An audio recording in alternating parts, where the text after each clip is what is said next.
জয় জগন্নাথ বন্ধুরা, আমি রেশমি আবারও চলে আসলাম আমার একটা ছোট্ট ব্লগ নিয়ে।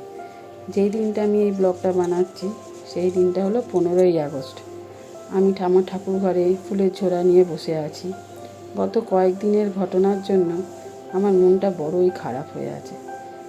আর যখন আমার মন খারাপ হয় তখন আমি এই ঠাকুর ঘরে এসে জগন্নাথ মহাপ্রভুর কাছে এসে বসে থাকি। আজও আমার সেই রকম একটা দিন। অন্যদিন আমি ফুল দিয়ে ঠাকুর সাজাই, কিন্তু আজকে যেহেতু স্বাধীনতা দিবস তাই আমি ভাবলাম এই ফুল দিয়ে আমি একটা জাতীয় পতাকা আকৃতি দেওয়ার চেষ্টা করি। সবই আমার গাছের ফুল, তাই রঙগুলো যেহেতু পেয়ে গেলাম, মিলে গেল, তাই জাতীয় পতাকা বানাবার একটা ছোট্ট প্রচেষ্টা করলাম।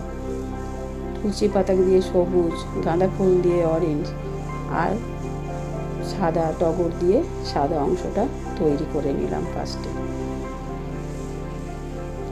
আর এই তৈরি করতে করতে মনে মনে ঠাকুরকে বললাম, ঠাকুর তুমি তো সবই জানো, সকলকে সুবুদ্ধি দাও ঠাকুর, সকলকে সুবুদ্ধি দাও ঠাকুর, পাপীগুলোর বিনাশ করো আর সকলকে নিরাপদে রাখো, ভালো রাখো। তুমি যদি আমাদের না দেখো তাহলে কে দেখবে?